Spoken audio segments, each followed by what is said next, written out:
ഇറാനെ ചുറ്റിപ്പറ്റിയുള്ള geo political സാഹചര്യങ്ങൾ ദിവസേന കൂടുതൽ സങ്കീർണമായി മാറുകയാണ്. ആഗോള ശക്തികളുടെ താൽപര്യങ്ങൾ, മേഖലയിലെ സംഘർഷാവസ്ഥ, സാമ്പത്തിക ഉപരോധങ്ങൾ എന്നിവയൊക്കെ ചേർന്ന് ഇറാനുമേൽ സമ്മർദ്ദം വർദ്ധിപ്പിക്കുന്നുവെന്നാണ് പുതിയ റിപ്പോർട്ടുകൾ സൂചിപ്പിക്കുന്നത്. ഈ സാഹചര്യത്തിൽ ഇറാന്റെ സുരക്ഷയും പരമാധികാരവും മാനിക്കേണ്ടതുണ്ടെന്ന് ചൈന ശക്തമായി വ്യക്തമാക്കിയിരിക്കുകയാണ്. അതേസമയം അന്താരാഷ്ട്ര സമുദ്ര ഗതാഗതത്തിനും വ്യാപാരത്തിനും നിർണായകമായ ഹോർമൂസ് കടലൊടുക്ക് തുറന്ന നിലയിൽ തുടരേണ്ടത് അനിവാര്യമാണെന്നാണ് നിലപാടും ചൈന ആവർത്തിച്ചു. ഹോർമൂസ് കടലൊടുക്ക് ലോകത്തിലെ ഏറ്റവും തിരക്കേറിയ എണ്ണ ഗതാഗത മാർഗങ്ങളിലൊന്നാണ്. ഗൾഫ് രാജ്യങ്ങളിൽ നിന്നുള്ള എണ്ണയുടെ വലിയൊരു വിഹിതം ഇതുവഴി തന്നെയാണ് ലോക വിപണിയിലേക്ക് എത്തുന്നത്. ഈ സാഹചര്യത്തിൽ ഇവിടെ ഏതെങ്കിലും തരത്തിലുള്ള സംഘർഷമോ തടസ്സമോ ഉണ്ടായാൽ അതിന്റെ പ്രതിഫലനം ആഗോള സമ്പദ് വ്യവസ്ഥയിൽ വൻ ആഘാതമുണ്ടാക്കുമെന്നത് വ്യക്തമാണ്. അതുകൊണ്ട് തന്നെ ഈ കടലൊടുക്ക് തുറന്ന നിലയിൽ നിലനിർത്തേണ്ടത് അന്താരാഷ്ട്ര സമൂഹത്തിന്റെ പൊതു താൽപര്യമാണെന്ന് ചൈന ചൂണ്ടിക്കാട്ടുന്നു. ഈ നിലപാട് ഇറാനെ ഔദ്യോഗികമായി അറിയിച്ചിട്ടുണ്ടെന്നും വിവിധ അന്താരാഷ്ട്ര മാധ്യമങ്ങൾ റിപ്പോർട്ട് ചെയ്യുന്നു. അതേസമയം അമേരിക്കയും ഇറാനും തമ്മിലുള്ള ബന്ധങ്ങൾ പുതിയ നീക്കങ്ങൾ ശ്രദ്ധേയമാകുകയാണ്. രണ്ടു രാജ്യങ്ങളും തമ്മിലുള്ള അടുത്ത ഘട്ട ചർച്ചകൾ പാകിസ്ഥാന്റെ തലസ്ഥാനമായ ഇസ്ലാമാബാദിൽ നടക്കുന്നുവെന്ന്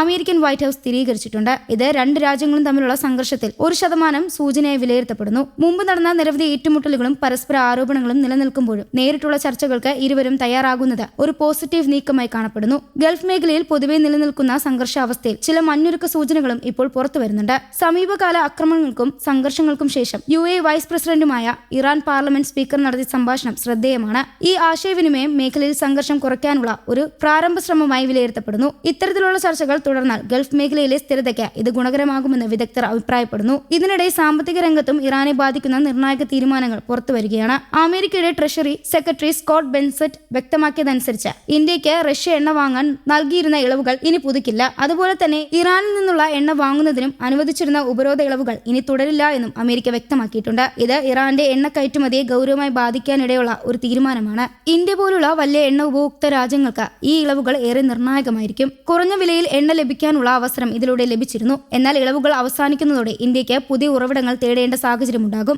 അമേരിക്കയിൽ നിന്നുള്ള എണ്ണ ഇറക്കുമതി ഇന്ത്യ വർദ്ധിപ്പിക്കുമെന്ന് പ്രതീക്ഷിക്കുന്നതായും ബെസന്റ് വ്യക്തമാക്കിയിട്ടുണ്ട്. ഇതിലൂടെ ആഗോള എണ്ണ വിപണിയിലെ ശക്തി സമവാക്യങ്ങൾ മാറ്റമുണ്ടാകാൻ സാധ്യതയുണ്ട്. ഇറാനിയൻ എണ്ണയ്ക്ക് നൽകിയിരുന്ന 30 ദിവസത്തെ ഇളവ് ഏപ്രിൽ 19 അവസാനിക്കുകയാണ്. അതേസമയം റഷ്യ എണ്ണയ്ക്കായുള്ള ഇളവ് ഇതിനകം അവസാനിച്ചു കഴിഞ്ഞു. ഇതോടെ ഇന്ത്യ ഉൾപ്പെടെയുള്ള രാജ്യങ്ങൾക്ക് ഇറാനും റഷ്യയും നൽകുന്ന കുറഞ്ഞ വിലയിലെ എണ്ണ ലഭ്യത കുറയ്ക്കാൻ ഇടയാകും. ഇത് ആഗോള വിപണിയിൽ എണ്ണവില ഉയർന്നേക്കാമെന്ന ആശങ്കയും ഉയർത്തുന്നു. ഇത്തരം സാഹചര്യങ്ങളിൽ ഇറാന്റെ സാമ്പത്തികവും രാഷ്ട്രീയമായ നിലപാട് കൂടുതൽ വെല്ലുവിളികൾ നേരിടേണ്ടി വരും. ഉപരോധങ്ങൾ ശക്തമാകുന്നതോടെ രാജ്യത്തിന്റെ കയറ്റുമതിയും വരുമാനവും ബാധിക്കപ്പെടും. അതേസമയം അന്താരാഷ്ട്ര പിന്തുണ നേടുന്നതായി ഇറാൻ കൂടുതൽ ഡിപ്ലോമാറ്റിക് നീക്കങ്ങൾ നടത്തേണ്ടി വരും. ചൈന പോലുള്ള ശരിയായ രാജ്യങ്ങളുടെ പിന്തുണ ഈ സാഹചര്യത്തിൽ നിർണായകമാകും. ചൈനയുടെ നിലപാട് ഇവിടെ പ്രത്യേക ശ്രദ്ധ നേടുന്നു. ഒരു ഭാഗത്ത് ഇറാന്റെ പരമാധികാരം മാനിക്കണമെന്ന് ചൈന പറയുന്നു. മറ്റൊരു ഭാഗത്ത് അന്താരാഷ്ട്ര വ്യാപാരത്തിന്റെ സ്വാതന്ത്ര്യവും സുരക്ഷയും ഉറപ്പാക്കേണ്ടതുണ്ടെന്നും അത് ചൂണ്ടിക്കാണിക്കുന്നു. ഈ ഇരട്ട നിലപാട് ചൈനയുടെ ആഗോള താൽപര്യങ്ങളെ പ്രതിഫലിക്കുന്നതാണെന്ന് വ്യാപാര മാർഗങ്ങളുടെ സുരക്ഷയും പങ്കാളിത്തം രാജ്യങ്ങളുമായി ബന്ധം ഒരുപോലെ സംരക്ഷിക്കുകയാണ് ചൈനയുടെ ലക്ഷ്യം. ഇതിനൊപ്പമാണ് അമേരിക്കയുടെ കടുത്ത സാമ്പത്തിക നിലപാടും മുന്നോട്ട് പോകുന്നത്.